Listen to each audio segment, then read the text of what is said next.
Salut Internet. On est fin 19e. En Europe et aux États-Unis, le monde du spectacle vivant est en plein essor. Les gigantesques expositions universelles, les cirques exposant des centaines d'animaux et de tours incroyables, ou encore les malheureux freak shows. Sur le fond, le principe est le même, faire découvrir l'inconnu. Des gens qualifiés de monstrueux dans les freak shows pour se faire peur, des animaux exotiques très rares pour l'époque dans d'énormes cirques, ou encore des cultures et des peuples venant des quatre coins du globe présenter leur artisanat et leur technologie le temps d'une exposition universelle. Vous imaginez bien que niveau éthique, on n'avait clairement pas les mêmes standards qu'aujourd'hui, la science était ce qu'elle était, les avancées sociales aussi, et puis le cinéma débutait seulement. Voir des images d'autres endroits du monde, c'était pas encore un concept. Pour beaucoup, un éléphant, c'était un dessin dans un livre, une peinture à la limite. Alors en voir plusieurs devant soi faire des numéros, c'était une révolution. Enfin bref, même si évidemment beaucoup de ces pratiques sont 100% condamnables maintenant, je trouve ça important et intéressant de s'intéresser à ces formes de divertissement qui étaient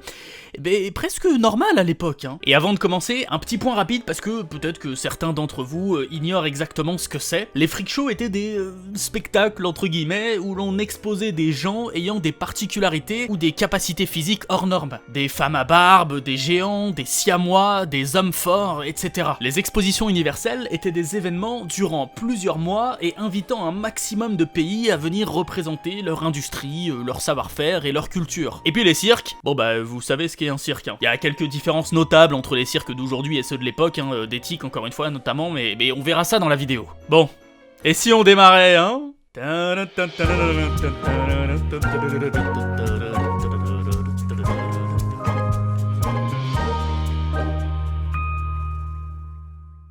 C'est impossible de faire une vidéo sur les freak shows ou sur les cirques sans parler en premier lieu de Phineas Taylor Barnum. Il est considéré comme le patron du game à l'époque. C'est un homme d'affaires redoutable qui a su surfer sur cette mode nouvelle de voyeurisme morbide. Il ouvre d'abord le Barnum American Museum, puis met un pas dans le monde du cirque en créant The Greatest Show on Earth. Pour ça, il s'est associé avec James Anthony Bailey. Faut vraiment s'imaginer, son cirque était gigantesque, même avec nos standards actuels. Il se déplaçait en train, il organisait des représentations partout aux États-Unis. C'était un succès monumental. Mais bon, évidemment, il se définit lui-même comme le prince des charlatans. Il fait croire des énormités aux gens qui viennent voir ses numéros, il exploite des frics pour leur monstruosité. Voilà, un personnage assez particulier.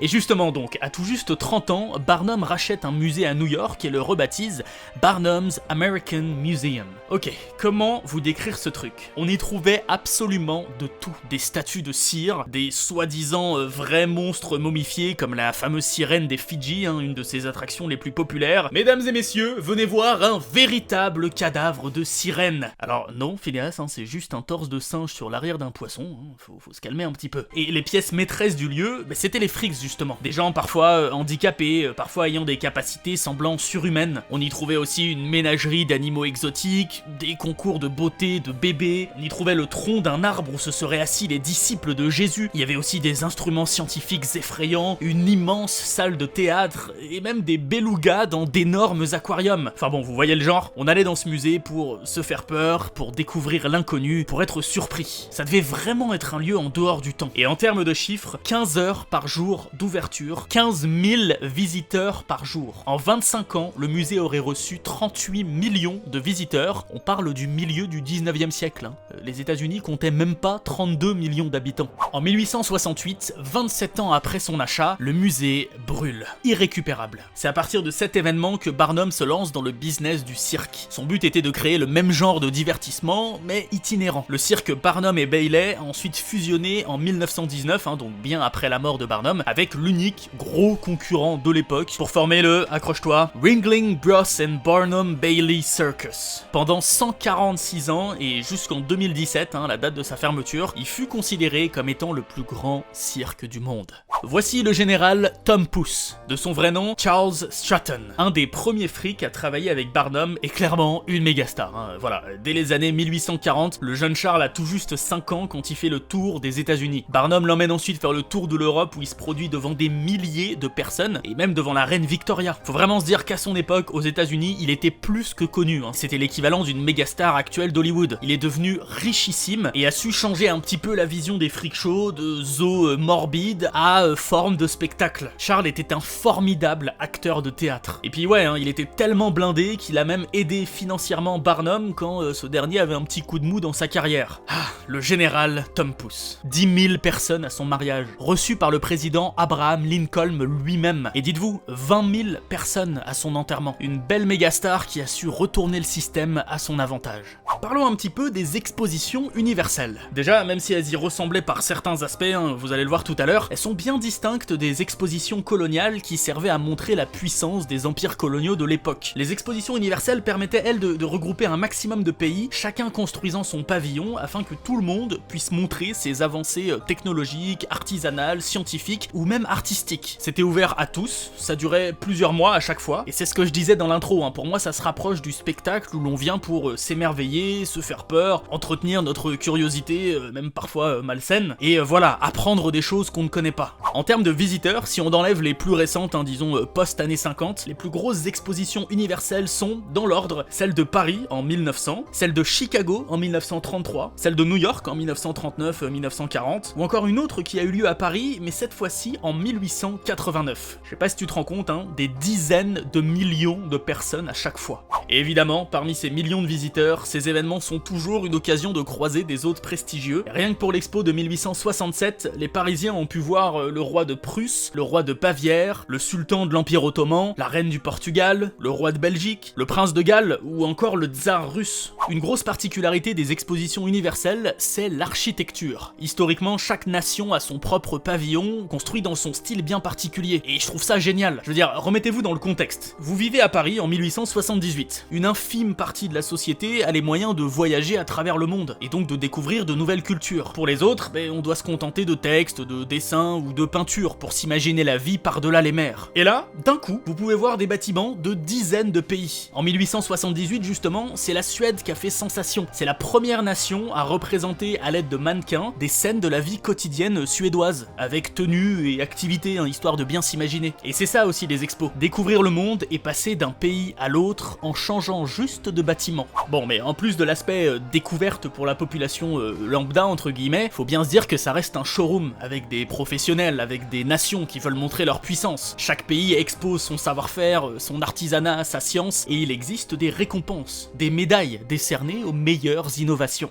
Repassons dans le monde du cirque, c'est en 1825 qu'un certain Joshua Purdy Brown a la bonne idée d'utiliser une grande tente pour ses spectacles de cirque, lui permettant de voyager de ville en ville beaucoup plus facilement. C'est cette idée qui a permis de propulser massivement ce concept de cirque itinérant. Et en parlant de pionnier, voici Dan Rice. Dès les années 1840, il a révolutionné le concept de clown. Avant lui, un clown c'est bien souvent là dans un spectacle de cirque uniquement pour occuper le public brièvement entre chaque vrai numéro. Dan Rice popularise tellement le concept de clown que son nom devient connu à travers tous les États-Unis. Il s'essaiera aussi au théâtre et il fut autant voire plus célèbre que Barnum lui-même. Je trouve ça effrayant personnellement de se dire qu'il y a 150 ans, un artiste était connu de tous, hein, de dizaines de millions de personnes, et de nos jours, si je m'étais pas renseigné pour cette vidéo, j'aurais peut-être jamais entendu parler de lui. Au sein de l'American Museum de Barnum, mais aussi en tournée dans tout le pays, Chang et Hank Bunker ont été exhibés. Comme vous le voyez, ce sont des frères siamois, et si je vous parle d'eux, c'est notamment parce qu'ils sont nés dans le Siam, l'ancienne Thaïlande en gros. Et ouais, c'est donc d'eux que vient l'expression jumeaux siamois. Entre les freak shows, le cirque et les spectacles de chant, les 7 sœurs Sutherland sont, en quelque sorte, les premières célébrités, les premières starlettes du show business, hein, même si ce terme est terriblement sexiste. 7 sœurs, des cheveux particulièrement longs, de la musique, du chant et une carrière à se faire harceler à la moindre sortie en public, à lire ses moindres activités dans les pages gossip des journaux. Bon, heureusement, leur père avait un bon sens du business puisqu'il a commercialisé un soi-disant shampoing miracle qui faisait pousser les cheveux des plus chauves. Il a bien su surfer sur la vague, hein. Au début 20e, du côté des cirques, c'est cet homme la star, Enrico Rastelli, le meilleur jongleur de tous les temps. Il est notamment le premier à démocratiser l'utilisation du ballon comme accessoire. Il est le premier à réussir, avec une dextérité légendaire, à être full multitâche. cache, jongler avec des balles d'une main, des bâtons de l'autre, un ballon de foot sur la tête, le tout en équilibre sur une corde, un tueur, Enrico. Pendant l'exposition universelle de Paris de 1878, Henri Giffard permit à des milliers de personnes de voler. Il installa tout simplement au sein de l'expo un ballon captif, relié au sol par un système de câbles. 35 000 personnes ont pu voir Paris du ciel, en l'espace de 2 mois seulement, en 1878. Et puis autre chose stylée, on pouvait aussi admirer pendant cette expo la partie supérieure de la Statue de la Liberté qui était alors en création. Pendant l'édition de 1889, encore une fois parisienne, c'est une autre grande dame qui est la pièce maîtresse de l'événement, la Tour Eiffel, conçue spécialement pour l'occasion. Mais bon, n'oublions pas l'époque, il y avait évidemment des côtés beaucoup moins cool. On y trouvait notamment un zoo humain, plusieurs villages censés recréer la vie dans certains coins du monde, et malheureusement ce genre de présentations ont bien fonctionné pendant encore de nombreuses décennies par la suite. Mis à part ces zones d'ombre, tu comprends que bien souvent, pendant des expositions universelles, on a eu droit à de folles révolutions scientifiques ou à des bâtiments ou monuments iconiques. Chers amis belges, je pense notamment à votre joli Atomium à Bruxelles, construit spécialement pour l'exposition universelle de 1958. Et back to the circus avec Jumbo. Jumbo l'éléphant. De 1865 à 1882, il fit partie du zoo de Londres et fut la mascotte du pays, vraiment adoré de tous. Mais en 1982, il fut acheté par un promoteur de cirque américain et ce fut évidemment un énorme scandale au Royaume-Uni. Et ce promoteur, vous le connaissez, c'était Phineas Barnum, et oui, encore lui, il était vraiment dans tous les coups ce mec. Quoi qu'il en soit, Jumbo lui rapporta énormément d'argent, mais ce dernier mourut quelques années plus tard, percuté par un train. Et oui, Dumbo s'appelle comme ça en l'honneur de Jumbo. Est-ce que tu connais Buffalo Bill? Je l'ignorais totalement, mais il a créé tout un show mêlant cirque et Far West dès la fin du 19e siècle. Il a fait des tours partout aux États-Unis, il s'est produit aussi en Europe, et notamment à l'exposition universelle de Paris, là, de 1889, et parmi tous les artistes bossant sur le show, voici Annie Oakley, la meilleure tireuse de l'époque. Elle pouvait couper des cartes à jouer en deux, elle pouvait faire sauter des cigarettes de la bouche de volontaires. Clairement badass. Je sais pas vous, mais moi j'aurais vraiment voulu voir l'ambiance d'un numéro pareil à l'époque. En Floride, aux États-Unis, se trouve Gibsonton, un petit coin très connu là-bas comme lieu de retraite pour bon nombre de personnes ayant travaillé dans des freak shows ou des cirques. C'est parfaitement l'inverse d'une ville estivale. Elle était surtout très animée l'hiver quand les cirques tournaient beaucoup moins. L'endroit est devenu vite très adapté avec par exemple à la poste un guichet pour les personnes de petite taille. Je vous invite vraiment à regarder, il y a quelques reportages sur YouTube qui présentent l'endroit et comment à l'époque c'était courant d'y croiser des femmes à barbe, des géants, des frères et sœurs siamois, etc. Sous cette tour, qui date de 1894, se trouve un des plus vieux cirques du monde, toujours en activité, et en tout cas, le plus vieux cirque d'Angleterre qui, pareil, a ouvert en 1894 et n'a pas cessé ses activités depuis donc 126 ans. Dès 1990, le Tower Circus a arrêté d'utiliser des animaux pour ses numéros, et chose complètement folle, depuis son ouverture, la piste circulaire cache un système hydraulique, la transformant en petit bassin pour les finales de spectacle. Apparemment, le nombre de cirques qui utilisent encore ce procédé dans le monde se compte sur les doigts d'une main. D'ailleurs, si tu devais deviner, quel est selon toi le tout premier pays à avoir interdit dans les cirques l'utilisation totale d'animaux, sauvages comme domestiques, et aussi en quelle année? Prépare-toi à tomber de haut, il s'agit de la Bolivie en 2009, c'est si récent. En Europe, le premier pays fut la Grèce en 2012, et depuis environ une trentaine de pays ont totalement interdit l'usage des animaux, et évidemment, pas la France. Une des attractions emblématiques des cirques à la fin du 19e siècle, c'était les fameuses puces savantes. J'en avais déjà entendu parler et je m'étais toujours dit que c'était fou quand même de réussir à dresser des puces pour leur faire traîner des objets bien plus lourds qu'elles. Ouais, la réalité est bien moins belle. Déjà, une partie de ces numéros était faite avec de fausses puces, c'était tellement petit qu'on voyait même pas la différence, mais ceux qui en utilisaient des vrais ne faisaient que leur accrocher un petit fil tout fin avec une pointe de colle par exemple, et l'accrochaient à l'objet à tirer. Zéro dressage, et t'inquiète pas que d'un numéro à l'autre c'était pas les mêmes puces, parce qu'elles résistaient pas longtemps. Retour aux expositions universelles avec celle de 1900, toujours à Paris. 1900, c'était une énorme année pour Paris. Vous allez vite vous en rendre compte. Déjà, il y a l'expo, évidemment, pendant laquelle les Parisiens ont pu s'amuser avec ce trottoir roulant qui a l'air d'être énormément de fun. J'aimerais beaucoup qu'on réinstalle ça à Paris, s'il vous plaît, Madame Hidalgo, ce serait vraiment cool. Et beaucoup de Parisiens ont aussi pu découvrir la projection cinématographique. Mais en 1900 à Paris, c'est aussi le lancement de la toute première ligne de métro en France. C'était la ligne 1 du métro parisien. Et en plus de ça, 1900, c'est la deuxième édition des Jeux Olympiques modernes, organisée, tu l'auras compris, à Paris. Clairement, il y avait de quoi s'occuper pendant l'année 1900. Mais en termes de visiteurs, l'exposition universelle qui explose tout sur son passage est celle de Shanghai en 2010. 73 millions de visiteurs, des dizaines de pavillons nationaux tellement stylés comme celui du Brésil, du Canada, de l'Espagne, du Népal. Il est vraiment trop beau celui du Népal.